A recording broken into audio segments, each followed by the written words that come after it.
Actuellement, l'heure est grave, l'heure est vraiment grave. Tension entre le général Tiani et Alassane Draman Ouattara. Regardez la vidéo, mettez vos avis dans les commentaires et n'oubliez pas de vous abonner. Rien ne va entre le Niger et la Côte d'Ivoire. Oui, vous avez bien entendu. Le président Abdourahmane Tiani n'a pas eu la langue de bois. Il allait très fort. Il a dénoncé suite à l'attaque qui a eu lieu au Niger il y a de cela 48 heures. Les autorités de Côte d'Ivoire ont décidé de convoquer l'ambassadeur du Niger à Abidjan.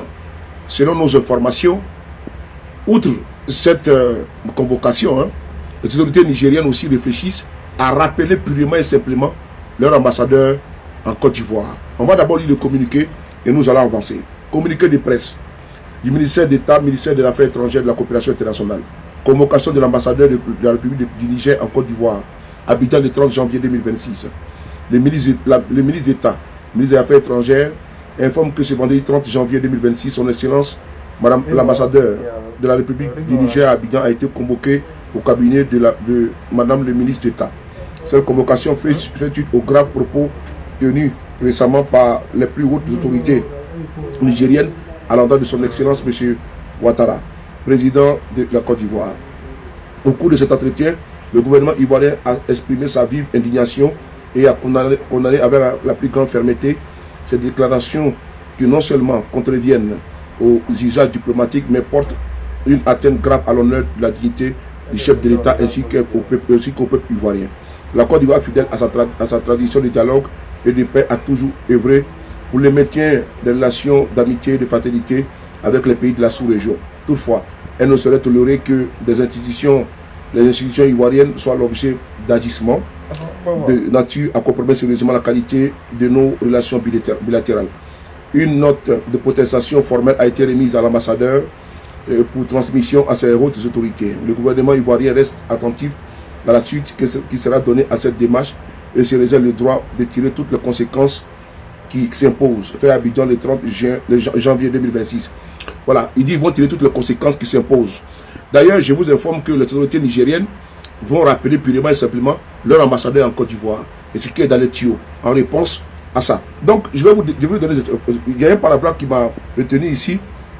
Ils disent que la Côte d'Ivoire, fidèle à la tradition de dialogue et de paix, a toujours œuvré pour le maintien des relations d'amitié et de fraternité avec les pays de la sous-région. Ce paragraphe m'a beaucoup intéressé. Pourquoi je l'ai dit? Je trouve ce paragraphe hypocrite. Souvenez-vous, lorsque il y a eu un changement de régime au Niger, c'est la même qui a voulu agresser, attaquer le Niger, qui était même celui-là même qui était à la tête de file de l'expédition punitive contre le peuple du Niger, était M. Alassane Draman Ouattara. M. Ouattara n'a jamais œuvré pour la paix dans la sous-région. Il était toujours acteur du désordre au sein de la sous-région. Parce que quand il y a eu changement de régime au Niger, c'est M. Ouattara, à travers la CEDEAO, qui a servi de tremplin pour pouvoir faire saigner le peuple nigérien. Embargo, fermeture des frontières. On a vu même les comptes de la BCAO, les comptes de l'État du Niger ont été systématiquement bloqués. Parce qu'il fallait assifier un petit peu, il fallait étouffer économiquement le pouvoir du général d'armée Abdourahmane Tiani. Mieux, on va écouter M. Ouattara et nous allons avancer. On l'écoute. Donc pour le déploiement des troupes d'un certain nombre de pays, dont la Côte d'Ivoire. La Côte d'Ivoire fournira un bataillon et a pris toutes les dispositions financières pour l'opération. Si elle doit durer 3 mois, les provisions seront faites au niveau budgétaire pour que nos soldats et nos officiers qui participeront à cette opération ne manquent de rien. Donc la Côte d'Ivoire est prête et je viens de donner instruction au chef d'état-major général des armées de commencer la mobilisation de ces troupes pour leur participation à cette opération de la CEDEAO. Je voudrais indiquer que ces décisions sont collectives, sont celles de la communauté des États de l'Afrique de l'Ouest. Ce ne sont pas des décisions qu'il faut attribuer à un État, que ce soit le Nigeria ou la Côte d'Ivoire ou le Bénin. Ces 3 pays déjà ont indiqué leur capacité de participer à cette opération. D'autres pays le feront bientôt. Donc la conférence des chefs d'État tient à le faire savoir que c'est une opération de la CEDEAO. Ce n'est pas une opération des Nigérians contre les Nigériens ou des Béninois contre les Nigériens, puisque ces deux pays sont des pays voisins du Niger. Bien évidemment, ce n'est pas une opération ivoirienne contre nos frères nigériens. Mais nous sommes déterminés à réinstaller le président Bazoum dans ses fonctions de président démocratiquement élu de la République du Niger. C'est dit. M. Ouattara a dit ici qu'ils sont déterminés à réinstaller le président Bazoum. Ces propos ont fait tache d'huile. Parce que s'il avait eu la possibilité, il serait intervenu. Nulle n'était l'intervention du Burkina et du Niger. M. Ouattara allait envoyer des forces afin de pouvoir réinstaller Bazoum au plus du sang des Nigériens. Parce qu'ils n'allaient pas venir comme ça l'installer. Ils allaient massacrer des dizaines et des dizaines de milliers de Nigériens pour réinstaller Bazoum. Mieux, M. Ouattara s'est toujours ingéré dans les affaires internes des pays de l'AES. Et ce qui pose problème. Écoutez ici cette conversation entre M. Ouattara et l'ancien Premier ministre du Mali, Boubou Cissé. On écoute ensemble. Allô? Oui, bonjour Monsieur le Président. Frère, bonjour, comment ça va? Ça va, merci, vous-même. Oui, ça va bien, ça va bien. C'est où là? Je suis arrivé hier sur Abidjan. Ah, d'accord, on m'a fait le message, mais je ne savais pas si tu étais à Niamey ou à Abidjan. Je suis arrivé hier. Ah, mais je suis content, je suis content. Je vais rester quelques jours ici. D'accord, en attendant qu'on se voit, je voulais que tu me briefes un peu. Oui, oui. Je vois le président de la commission aujourd'hui avant qu'il n'aille au Burkina. D'accord. Voilà, comment les choses se passent au Mali? Bon, malgré tout ce qu'ils veulent faire croire, oui. La situation reste très difficile pour eux. Vraiment, ça va être extrêmement difficile de tenir encore 3 à 4 semaines financièrement. Donc la pression, elle est vraiment là, elle est réelle, elle monte. Économiquement, les prix ont flambé, y inclut les denrées alimentaires. C'est difficile aujourd'hui de se procurer du riz à un prix normal, du sucre. Tout ce qui est ciment aussi a été affecté. Même la main d'œuvre commence à se plaindre un peu parce que les gens ne travaillent pas. Donc je pense qu'ils ont beaucoup de pression, mais bon, ils essayent de gérer ça. Faire croire qu'il n'y a pas de problème. Voilà, c'est le contraire. Mais c'est vraiment, on voit qu'ils n'ont pas d'économistes parmi eux, quoi. Comment c'est ça. Ceux qui vont un pays, à 30 à 40% de son budget financé par l'extérieur. Ils pourront payer le salaire 1 ou 2 mois, mais c'est tout. Après, ils pourront même plus payer les salaires. C'est pour ça, en février, 1000 milliards d'emprunts régional. Absolument. Donc en 2021, ils n'auront pas ça. Comment ils vont faire? Ils n'ont plus accès à ça. Oui, absolument. Le ministre des Finances a fait sortir une lettre il y a une dizaine de jours où il menaçait carrément les banques commerciales à souscrire. Et puis il a insisté pour qu'ils souscrivent physiquement. Voilà, donc ils mettent un peu de pression sur les banques où l'actionnariat malien est le plus important, quoi. Sur la BMS. La Banque de solidarité et puis la Banque de développement. Voilà. Donc c'est terrible. C'est la seule. Je pense que maintenant Choguel a pu trouver un moyen de faire adhérer une bonne partie de la population à un combat que lui seul est en train de mener, quoi. Maintenant, c'est le combat contre la France, c'est le combat contre l'Occident. Donc, il y a un certain nombre de gens qui sont derrière eux pour ça. Mais ils commencent aujourd'hui à réaliser que économiquement, financièrement, ça ne va pas, ça ne peut pas aller. Mais ils sont idiots. La Russie est la 11e puissance économique. Ils sont idiots. Permettez-moi l'expression de M. Ouattara. Des propos orduriers. Voici la conversation entre M. Ouattara et l'ancien Premier ministre Boubou Cissé, l'ancien Premier ministre de IBK, paix à son âme, en train de comploter contre le pouvoir du général d'armée Assimi Goïta. La leçon que l'on doit tirer.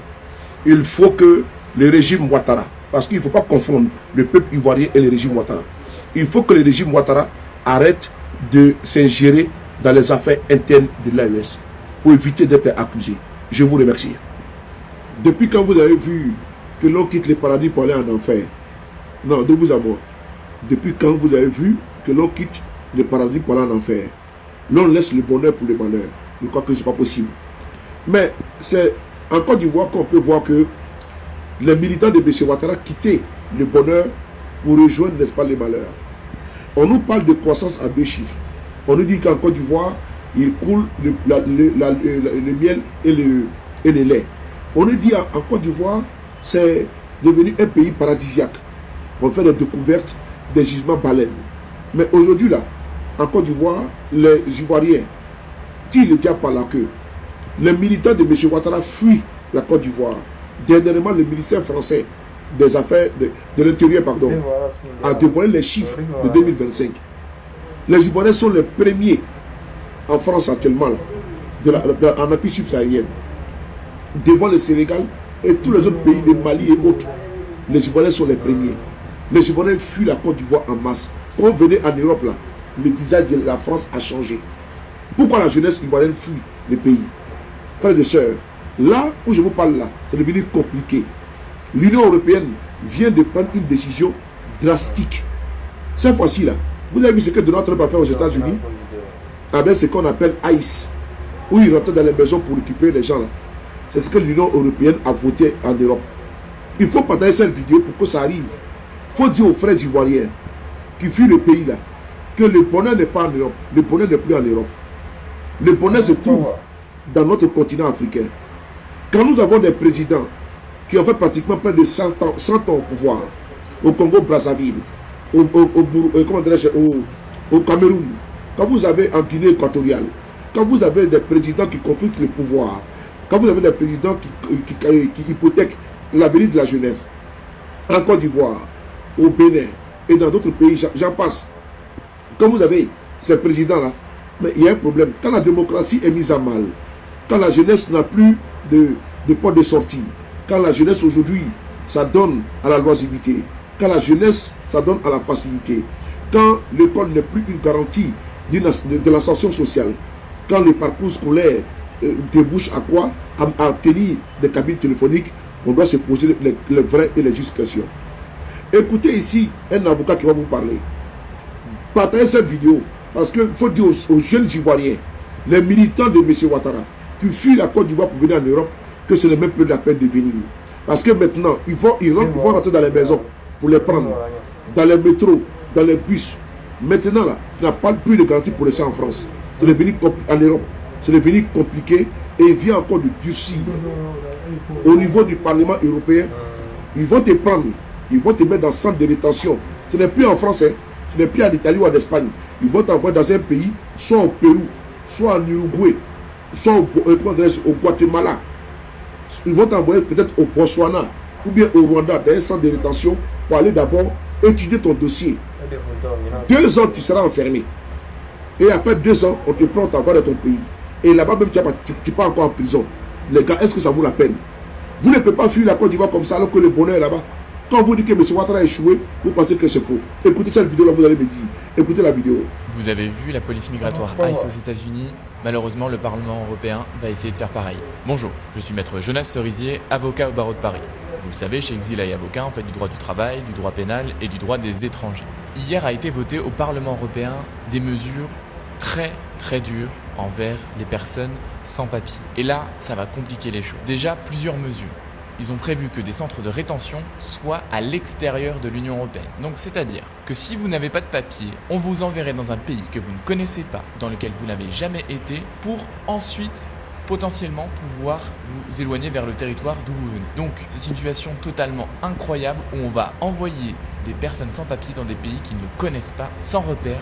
Deuxième mesure, le texte prévoit que les éloignements seront plus souvent forcés que volontaires. C'est-à-dire que vous avez vu les images de ICE aux États-Unis où les étrangers se font arrêter dans la rue pour se faire éloigner du territoire, placés en détention et ensuite mis dans l'avion. Eh bien, c'est une réalité qui peut voir le jour en Europe, malheureusement à cause du texte qui a été voté ce lundi. Donc c'est un durcissement total, contraire aux droits fondamentaux, qui est en train d'être mis en place au niveau européen pour éloigner des personnes du territoire. Et on le répétera jamais assez, les personnes qui reçoivent des OQTF ne sont pas des personnes dangereuses. La plupart du temps, ce sont purement des décisions administratives qui découlent d'un manque de papier, d'un manque de temps, d'une erreur parfois informatique. Car la dématérialisation des procédures de demande de titre de séjour ont rendu ces demandes encore plus compliquées parce qu'il y a des personnes qui n'ont pas accès, qui ne comprennent pas comment faire et donc qui découlent sur des décisions d'OQTF. Frères et sœurs, le message est très clair. Je pense que maintenant, là, on doit comprendre que nous avons un continent qui est riche. Un continent qui est immensément riche, qui est densément riche, qui est sauvagement riche, l'Afrique. On peut devenir des clochards, pas souffrir dans les pays des autres à cause des papiers. Je pense qu'il est temps de nous poser les vraies questions. Il faut poser la question à M. Alassane Dramane Ouattara. Pourquoi d'ailleurs, je vais prendre un exemple simple. Pourquoi M. Ouattara d'ailleurs, il laisse les hôpitaux de Côte d'Ivoire, il vient se faire soigner en Europe? C'est parce que nos hôpitaux là, le plateau technique n'est pas à la hauteur. On dit en Côte d'Ivoire, fais ce que je te dis, mais ne fais pas ce que je fais. Est-ce que M. Ouattara donne comme conseil? Il laisse les hôpitaux bourgeois de la Côte d'Ivoire, il vient en Europe pour se faire soigner. Ses partisans également, ils sont obligés de mettre leur vie en danger pour venir en Europe, pour venir chercher le bonheur qui n'existe pas. Quand ils viennent en Europe, ils sont dans une situation vraiment chaotique, lamentable, catastrophique. Au niveau des papiers, ils ne s'en sortent pas. Au niveau social, ils ne s'en sortent pas. Ils deviennent des clochards en Europe. Écoutez cette vidéo-là. Le risque que les Ivoiriens prennent, les partisans de M. Ouattara pour venir en Europe, des milliers sont morts dans la Méditerranée. Des milliers ont été vendus en Libye comme des esclaves. D'autres sont morts dans le désert. Regardez cette photo-là.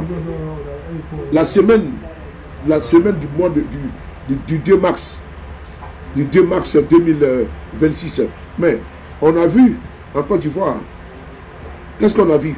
On a vu que le ministère des Affaires étrangères a fait rentrer des Ivoiriens, de nombreux Ivoiriens qui étaient en Algérie. Regardez les photos qui passent devant vous. Regardez les photos.